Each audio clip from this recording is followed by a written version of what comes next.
लगभग 9 बड़े धर्म है। एक धर्म ब्राह्मण धर्म है, जिसे हमारे लोग इग्नोरेंस की वजह से हिंदू धर्म कहते हैं, अज्ञानता की वजह से हिंदू धर्म कहते हैं, जानकारी का अभाव होने की वजह से हिंदू धर्म कहते हैं। ये एक बड़ा धर्म है। दूसरा धर्म है पारसी, ये भी एक बड़ा धर्म है, जिसको राष्ट्रीय स्तर पर केंद्र सरकार के द्वारा मान्यता है। तीसरा धर्म है यहूदी, ये भी एक मान्यता प्राप्त है भारत में, क्योंकि सेंसस कमीशन के द्वारा बाकायदा इसको मान्यता दी हुई है। चौथा धर्म है जैन धर्म, पांचवा धर्म है बुद्धिस्ट, 6 नंबर का धर्म है इस्लाम, 7 नंबर का धर्म है क्रिश्चियन, 8 नंबर का धर्म है सिख, 9 नंबर का धर्म है लिंगायत। ये नंबर जो है मैंने कोई संख्या के आधार पर वगैरह दिया नहीं है, नहीं तो कुछ लोग ऐसा गलती से मान सकते हैं कि हमारा 9वां नंबर क्यों लगाया। ऐसा इसके पीछे कोई दुर्भावना की सोच नहीं है। केवल मुझे आप लोगों को गिनती करके बताना है कि 9 बड़े धर्म भारत में है। एक बात आपको जाननी होगी कि 9 बड़े धर्म है। इसमें 3 जो बड़े धर्म है, ब्राह्मण धर्म, पारसी धर्म और यहूदी, ये तीनों के तीनों रेशियल डिस्क्रिमिनेशन मानने वाले धर्म है। क्योंकि रेशियल डिस्क्रिमिनेशन मानने वाले धर्म क्यों है? क्योंकि ब्राह्मण के घर में ही ब्राह्मण पैदा हो सकता है, गैर ब्राह्मण के घर में पैदा हुआ आदमी ब्राह्मण नहीं बन सकता। तो जो बर्थ थ्योरी है, ये रेशियल डिस्क्रिमिनेशन मानने वाली थ्योरी है। इसको हमारे कार्यकर्ताओं को जानना समझना बहुत जरूरी है, मौलिक रूप से जानना समझना बहुत जरूरी है। दूसरा है जो यहूदी है, कोई दूसरा आदमी यहूदी नहीं बन सकता, यहूदी में कन्वर्ट नहीं हो सकता,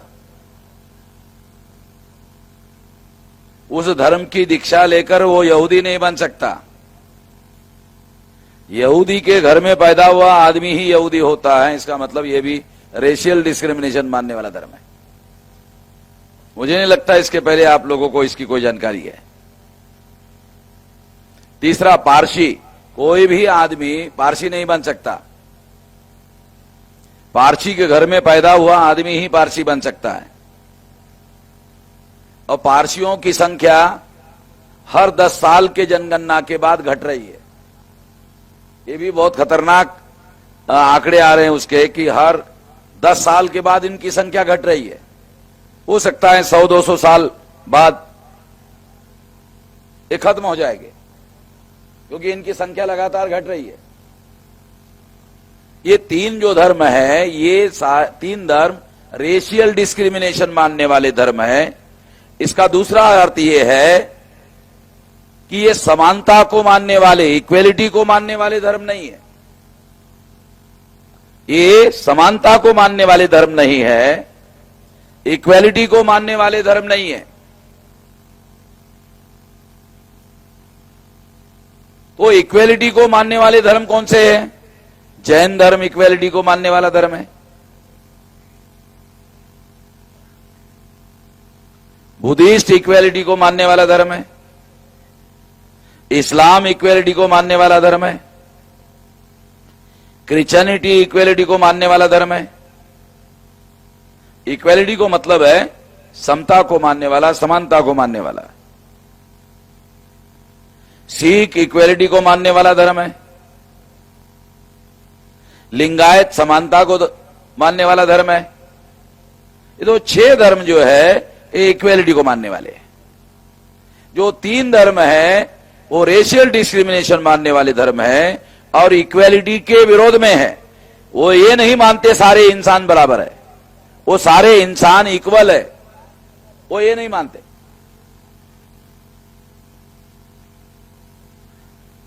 इसमें जो भारत में यहूदी है वो बहुत ज्यादा 1000-2000 से ज्यादा नहीं होंगे, क्योंकि बहुत सारे और थे। तो जब इजराइल देश बना तो वहां यहां से चले गए। आप लोगों को सुनकर और हैरानी होगी कि इजराइल में मराठी भाषा बोली जाती है। जो महाराष्ट्र में रहने वाले लोग थे वो इजराइल में गए, वहां भी वो मराठी बोलते हैं।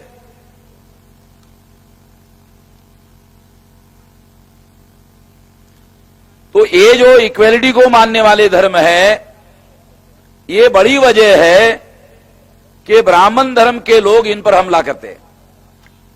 पहले नंबर की वजह ब्राह्मण धर्म के जो लोग हैं, ब्राह्मण धर्म को मानने वाले जो ब्राह्मण हैं,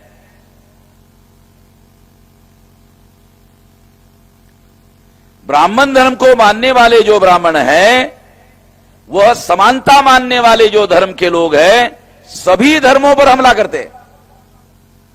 मुझे नहीं लगता इस बात को आप लोगों को पता है। जैनों पर एक समय में भारत के इतिहास में उन्होंने हमला किया, बुद्धिज्म का सामूहिक नरसंहार किया।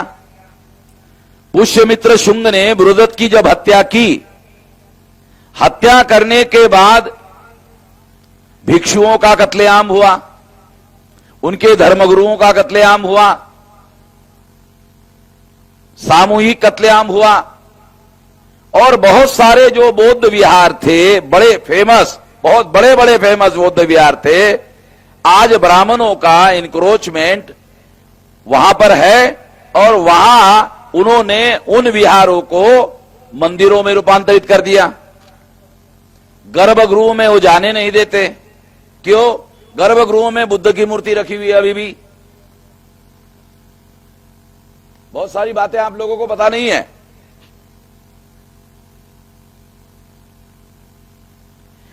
ब्राह्मण जमीन के ऊपर ऊपर चलते हुए आए, इसलिए जमीन के नीचे उनका कुछ नहीं मिलता। जमीन के नीचे उनका कुछ भी नहीं मिलता। जो मिलता है वो केवल इन्हीं लोगों का मिलता है।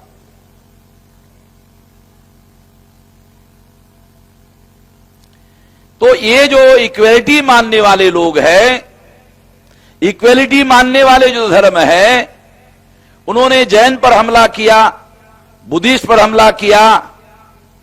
जो बुद्धिस्ट पर हमला किया जाता था, अभी एक्चुअल उसी तरह के हमले मुसलमानों पर हो रहे। मुसलमानों को इस बात का एहसास नहीं है।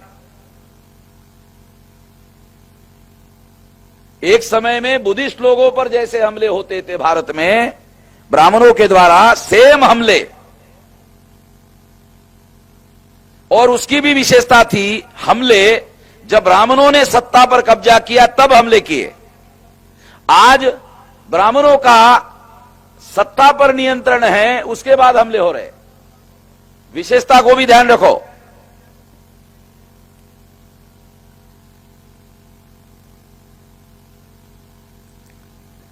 उसके बाद में 84 में सिखों पर हमला हुआ। हमला करने की योजना इंदिरा गांधी ने बनाई, जो कश्मीरी ब्राह्मण थी। हमला करने का ऑपरेशन ब्लू स्टार की प्लानिंग जनरल अरुण कुमार वैद्या, पूना का ब्राह्मण था।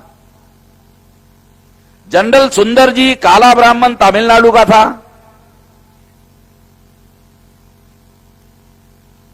और ऑपरेशनल इंचार्ज अमृतसर में जिसके नेतृत्व में यह हमला किया गया, उसका नाम जनरल सुंदर जी था।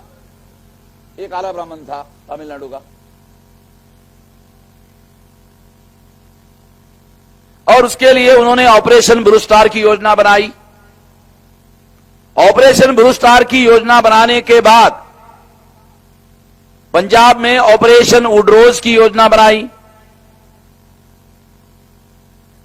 और सिखों के जो नौजवान लड़के उनके घरों में होते थे, घरों में घुसकर नौजवान लड़कों को पकड़ा गया। लगभग 1,00,000-1,50,000 नौजवानों को पकड़कर उनको एनकाउंटर में मार दिया गया।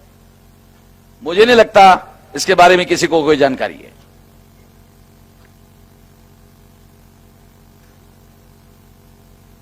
मार दिया गया उन लोगों को। और सिख लोग भी सारे दुनिया में इस बात को बोलना चाहिए, वो बोल नहीं रहे। ये भी मैं आप लोगों को बताना चाहता हूं। उसके बाद में क्रिश्चियन लोग जो है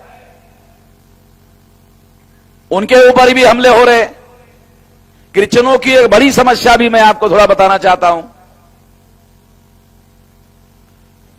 वो ये सोचते हैं कि दुनिया पर क्रिश्चियनों का राज है, अमेरिका सारे दुनिया में सबसे शक्तिशाली है, तो अमेरिका के जो लोग हैं वो भारत में हमारी मदद करेंगे। इसलिए वो भारत के मजलूमों के साथ मिलजुल कर कोई काम नहीं करते। डॉक्टर साहब, बिशप साहब, क्रिश्चियन जो है वो ऐसा मानते हैं ये अमेरिका हमारी मदद करेगा, वो उनके तरफ देख रहे। और डोनाल्ड ट्रंप और नरेंद्र मोदी एक जगह बैठ के बिरयानी खा रहे हैं और वहां वो तय कर रहे हैं कि भाई ये देखो, आपको हम लोगों से क्या फायदा चाहिए, भारत से हम देने के लिए तैयार है, क्रिश्चियनों की बात मत करो। तो नरेंद्र मोदी को मालूम है ये अमेरिका के जो लोग हैं ये बनिया लोग हैं, ये ब्राह्मण नहीं है, क्षत्रिय नहीं, बनिया है, क्योंकि ये धंधे वाले लोग हैं। इनको क्या है, बिजनेस चाहिए, अमेरिका वालों को बिजनेस चाहिए। तो उन्होंने कहा भी तुमको बिजनेस चाहिए, ले लो, ये बात मत करो, एक क्रिश्चियनों की बात मत करो। तो अमेरिका ने क्रिश्चियनों को मदद करने के लिए, जो क्रिश्चियन लोग भारत में मदद की अपेक्षा करते वो मदद नहीं कर रहे। क्या कर रहे? वो साल में एक रिपोर्ट बनाते हैं, पब्लिश करते हैं, अखबार में खबर छापते हैं, हो गया, एक्शन कुछ नहीं करते। तो इसलिए क्रिश्चियनों के चर्चेस पर हमले हो रहे। क्रिश्चियन फादर्स को जो ओडिशा में हुआ वो घटना आप लोगों को मालूम होगी, उनको गाड़ी समेत जिंदा जलाया गया था। बहुत सारे ट्रेनिंग सेंटर है, वो ट्रेनिंग सेंटर पर हमले कर रहे हैं। क्रिश्चियनों के फादर्स जहां ट्रेनिंग दिया जाता है वहां हमले कर रहे हैं। उड़ीसा में हम लोगों ने कई बार इन लोगों को बचाया। हमारे ओडिशा के लोग यहां आए हैं, साहू जी यहां आए होंगे, यहां बैठे होंगे, उनको हमने बचाने का काम किया।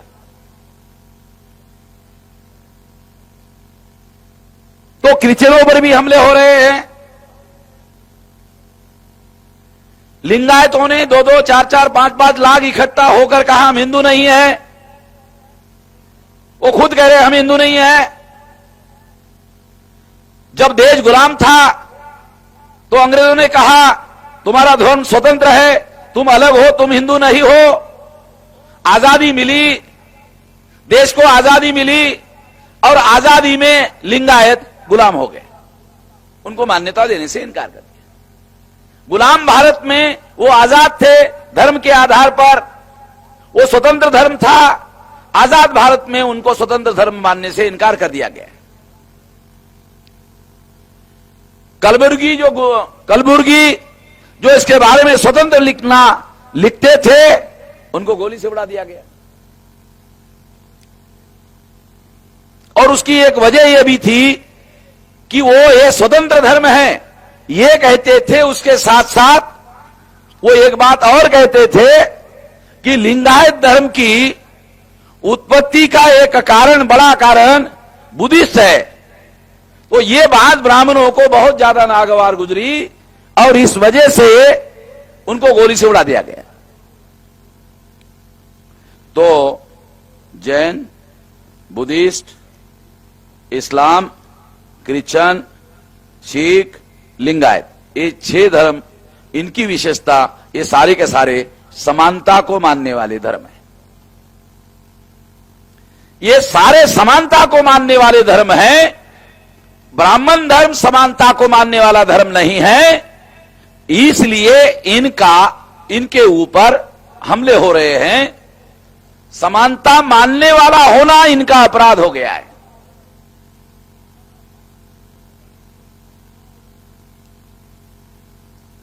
संविधान ने समानता को अपना प्रियम्बल घोषित किया, ऑब्जेक्टिव घोषित किया। यूनाइटेड नेशंस ऑर्गेनाइजेशन ने समता, स्वतंत्रता, बंधुता और न्याय पर आधारित समाज को, चतुसूत्री को यूनो ने मान्यता दिया। ब्राह्मण धर्म इस पर हमले कर रहा है, दुनिया वाले इस पर बोल नहीं रहे हैं। दुनिया में जितने जू मारे गए उससे 1000 गुना ज्यादा अछूत मारे गए, आदिवासी मारे गए, नोमैडिक टाइप के लोग मारे गए। अगर 3000 साल का आंकड़ा निकालो तो ये 1000 गुना ज्यादा लोग हैं। मगर इसका कोई कॉग्निजेंस नहीं लिया जाता। उसका कारण यह है कि मीडिया इनकी खबरों को दबा देता है। इसका मतलब यह है कि भारत में लोगों को जो मारा जा रहा है, काटा जा रहा है, हत्या किया जा रहा है, मानवाधिकार का उल्लंघन है। अमेरिका के अंदरूनी ताकतवर लोगों से बातचीत करो, उनको जानकारी दो, तो क्या कहते हैं? ये जानकारी देने की जरूरत नहीं है, ये सब हम जानते हैं। क्या कहते हैं? ये जानकारी देने की जरूरत नहीं है, हम सब जानते हैं। ये नई जानकारी, जब मैं अमेरिका गया, वहां 2-3 महीने रहा, तो 2-3 महीने रहने के बाद मुझे ये जानकारी मिली। हम समझते थे उनको जानकारी नहीं है। जब हमने उनको जानकारी दी तो उनका ये सब हम जानते हैं।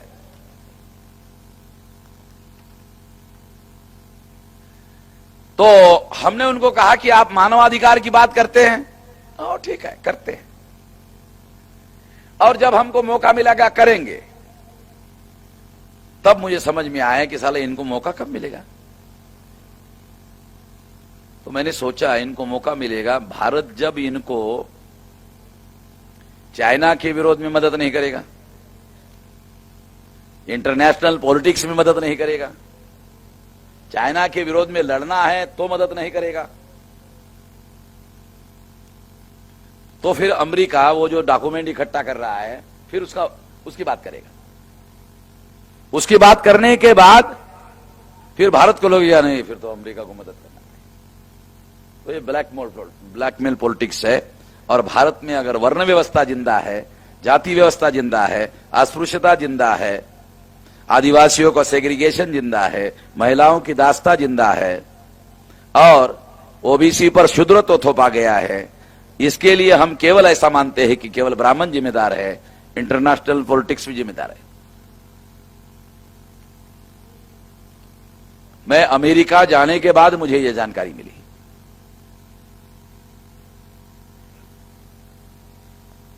मैं आपको एक किस्सा बताता हूं। पंजाब से एक शेड्यूल कास्ट का सिख साइकिल चलाते चलाते अमेरिका पहुंच गया।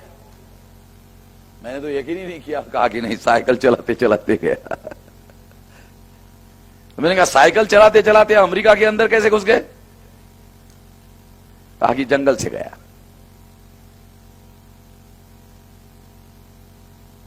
और जंगल से जाने के बाद में कई साल रहने के बाद में पकड़ गया।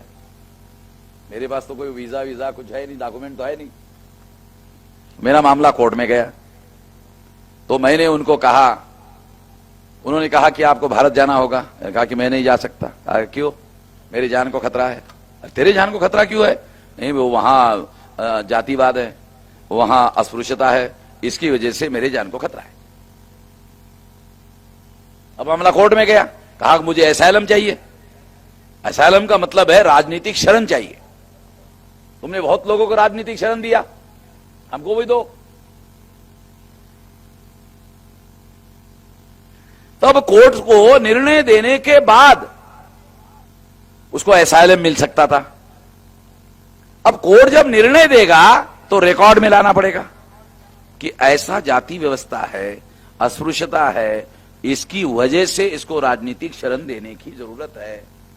ये जब कोर्ट का जजमेंट होगा तो भारत सरकार को मालूम हो गया ये तो साला बहुत खतरा मामला है। कोर्ट ने अगर जजमेंट दे दिया अमेरिका के तो प्रॉब्लम खड़ा हो जाएगा, फिर तो मान्यता हो जाएगी। तो अमेरिका के फॉरेन मिनिस्ट्री के ऑफिशियल्स उसका जो वकील था उसको बुलाया, जो उसका वकील कोर्ट में प्लीड कर रहा था उसको बुलाया, कहा 1-2 साल रहना चाहते रहो, 1-2 साल रहना चाहते हो रहो, केस विड्रॉ करो।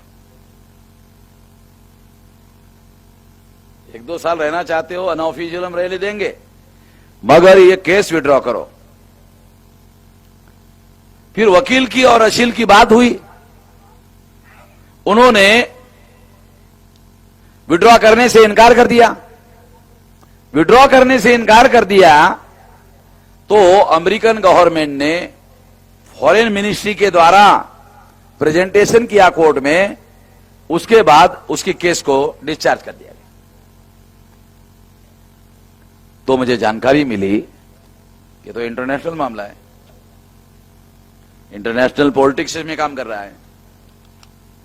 तो इंडिया में अभी जो वर्ण व्यवस्था, जाति व्यवस्था, अस्पृश्यता, आदिवासियों का सेग्रीगेशन, महिलाओं की दास्ता और ओबीसी पर जो शुद्र थोपा गया, इसको बनाए रखने के लिए भारत का जो शासक वर्ग ब्राह्मण है, भारत की बहुत सारी बातें, बहुत सारी सीक्रेट बातें, बहुत सारा एग्रीमेंट, बहुत सारा गुप्त समझौते जो भारत के हितों के विरोध में हैं, वो अमेरिका के साथ, यूरोप के साथ कर रहे हैं। इसके आधार पर कि आप वर्ण व्यवस्था के बारे में मत बोलो, जाति व्यवस्था के बारे में मत बोलो, अस्पृश्यता के बारे में मत बोलो।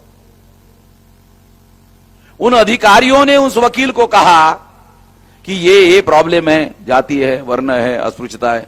कहा कि हम सब जानते हैं, आपको बताने की जरूरत नहीं, हमारे पास फाइल है, सारे डॉक्यूमेंट है, और भारत का नहीं, सारे दुनिया के हर देश का फाइल है हमारे पास में। अब हमारे पास डॉक्यूमेंट्री एविडेंस है, कहां कहां कौन सा प्रॉब्लम है। तो भारत की जो आज परिस्थिति है, जो ब्राह्मण भारत का शासक वर्ग है, वो बहुत सारी बातों के मुद्दों पर वो उन लोगों के साथ सौदेबाजी कर रहा है, और बहुत सारे राष्ट्रीय हितों की बातें उनके साथ वो समझौता कर रहा है। यही समझौता वो चाइना के साथ भी कर रहा है, क्योंकि चाइना से भारत को बहुत बड़ा खतरा है। बहुत सारी जमीन उन्होंने कब्जा की हुई है, मगर उसके बारे में भारत के आम नागरिकों को शांत रखने के लिए वो एक डेलीगेशन लेकर जाते हैं और वार्ता हो रही है, जमीन लेने के लिए चर्चा हो रही है। अभी थोड़ा सा उन्होंने थोड़ा सा माना है, 2-4 इंच आगे गया मामला, ऐसी अखबार में केवल खबर आती है, बाकी रियलिटी कुछ नहीं है। मामला वैसे के वैसे 64 से जवाहरलाल नेहरू 62 से लेकर अभी तक वो वैसे वैसे मामला पड़ा हुआ है। तो इंटरनेशनल पॉलिटिक्स साथियों, इसमें बहुत बड़ा पेच है। तो हम लोगों को आने वाले समय में बहुत सारी बातों को ध्यान में रखकर ये मामला